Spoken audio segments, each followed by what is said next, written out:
जय जगन्नाथ जय गुरु।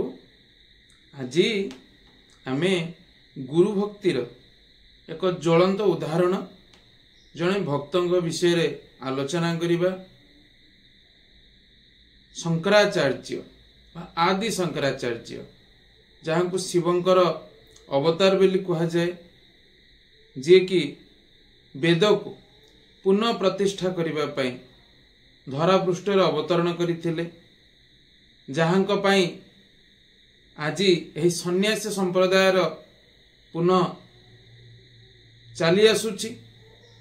वैदिक रीति जे पुनः प्रतिष्ठा कर जाइथिले से भारतवर्षर दाक्षिणात्य अर्थात केरल राज्य रे कालाडी नामक एक छोटिया ग्राम रे एक ब्राह्मण परिवार रे जन्म ग्रहण करथिले।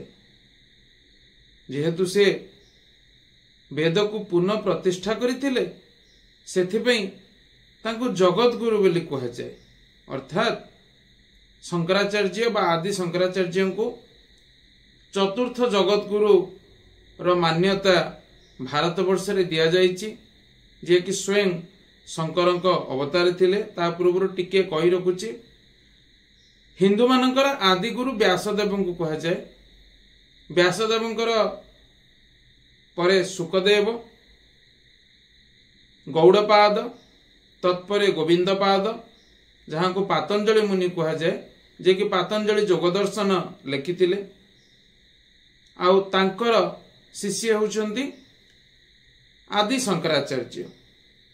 तेबे सही आदि शंकराचार्यंकर जड़े शिष्य विषय जे आलोचना करिबा। तांकर मुख्य 4 जण शिष्य थिले, जो 4 जण शिष्यरु 4 भाग बा 4 धाम रे 4टी मठ स्थापना करि जाइछंती। आ जहाँ पाखरु 10 जण उपशिष्यरु 10टी संप्रदाय बा सन्यासी संप्रदायर उत्पत्ति, यथा उदाहरण स्वरूप गिरी, पुरी, भारती, सरस्वती, नाथ, वन, अरण्य इत्यादि इत्यादि। तबे सही 4 जण मुख्य शिष्य मध्यरु पद्मपाद अन्यतम, जहाँकर पूर्व नाम थिला सनंदन। से मध्य एक ब्राह्मण परिवार जन्म ग्रहण करथिले। आउ से गुरु खोजी खोजी तांकर जेतबेले संसार प्रति वैराग्य उपस्थित होईछि, सेतबेले से एक गुरु खोजी खोजी शंकराचार्य पाखे आसी पहुंचीथिले। ता पूर्व आ गोटे छोटिया कथा कहि रखुछि, शंकराचार्य मात्र 8 वर्ष बयस बेलू वेदर निपुण हो जाइथिले। अति कम बयसरु से सन्यास धर्म ग्रहण करथिले। मात्र 8 वर्ष बयसरु 4 वर्ष बेलू मध्य तांकर अनेक ज्ञान पळै आसीथिला वेद वेदांत उपरे। तबे जहाँ भी हो तांकर सही शिष्य पद्मपाद, जहाँकर पूर्व नाम थिला सनंदन, से गुरु खोजी खोजी आसी शंकराचार्य पाखरे प्रार्थना जणाइथिले जे मते शिष्य रूपे ग्रहण करंतु। आउ तांकर व्यवहार रे खुशी होई शंकराचार्य तांको निजर शिष्य रूपे ग्रहण करथिले। क्रमशः तांकर गुरुंक प्रति भल पाइबा गाढ़ हवाको लागिथिला। गुरुंकर मध्य सही अनुपात रे तांको प्रति भल पाइबा गाढ़ हवाको लागि। शिष्य माने धीरे धीरे शंकराचार्यंकर तांकर शिष्य सनंदनक प्रति प्रेम रो गाढ़ता देखि ईर्षाळ होई उठिले। आउ सही ईर्षा को दूर करिया पई शंकराचार्य से तो सब जानी परंती, जेहेतु से गुरु से शिष्य मानकर प्रत्येक आचरण को जानी परंती। थरे समस्त को एही कथा जणैबा पई गोटे छोटिया परीक्षाटी करि बसिले। पाखरे अलकानंद नदी प्रवाहित। अलकानंद नदीर से गोटे पाखकू चली गले। आउ आर पाखरे शिष्य माने बसिचंती। सनंदन मध्य थांती तांको भितरे।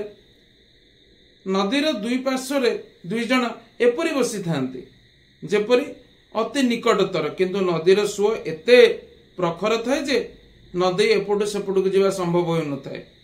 हठात सही अलकानंदा नदी पाखरे आर पाखरे गुरुदेव अति करुण स्वर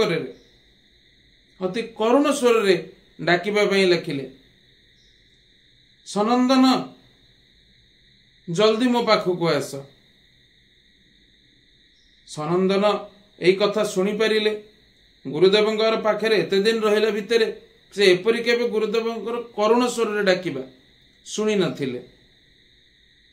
हठात से कौन करिवे, एते प्रखर स्वर अन्य शिष्य माने भी साहस करू नथांती, से मध्य साहस करू नथांती।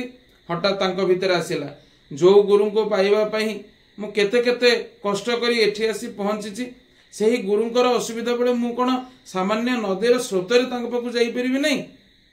तांकर मने पड़ी गेला गुरुदेव चाहिले भवबारी रो मध्य रक्षा करि परंती, तणे नदी स्रोत को बारी नदी स्रोत को डरी से आर पाखु जिबे नै। एई भाव रे से नदी पाखरे चालिबा पई लागिले।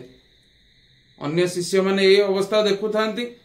हठात गला बेलू दृष्टिगोचर है कि जो रास्ता दे कि नदी ऊपर से जाउछंती से ही रास्ता रे पद्म पाखुड़ा फुटी जाउची आ तांको आगु आगु बाट खोली जाउची। से जाई तांको गुरुंक पाखरे पहुंची गले। गुरु मध्य यह देखि अत्यंत खुशी होई गले। अन्य शिष्य माने ए प्रत्येक जिंस दूररु थाई देखु थांती किपरि पद्म पाखुड़ा फुटुची, किपरि ए खरस्रोता नदी रे से चाली चाली चाली चाली आगु आगु जाउछंती। आ प्रत्येक शिष्य भक्त माने तांकर गुरुगत प्राण देखि आश्चर्यान्वित हो गले। आ तांकर प्रत्येक ईर्षा सेठी भांगी चुरमार हो गला। सही जगह रे गुरुदेव तांकर नामकरण करथिले सनंदनरु पद्मपाद। आउ सही नाम रे से परे परिचित हेले। जो चारि जनक शिष्यंक पाखरु चतुर्मठ रो उत्पत्ति हला, ता मध्यरु एही शिष्य जनक अन्यतम। तांकर गुरु भक्ति को किपरि अन्य शिष्य माने शिक्षा करिवे ताहा मध्य से अन्य शिष्य माननकु देखाई उपदेश मध्य देइथिले। तेणु यह होची गुरु भक्ति। गुरु भक्ति रे कौनसी असंभव नाही जा संभव होई परिबो। तेणु आजिर वीडियो रे एतिकी। निहाती आपण माने कमेंट्स करी जणांतु किपरि आपण मानकु लागिला। रहिली। जय गुरु, जय जगन्नाथ स्वामी।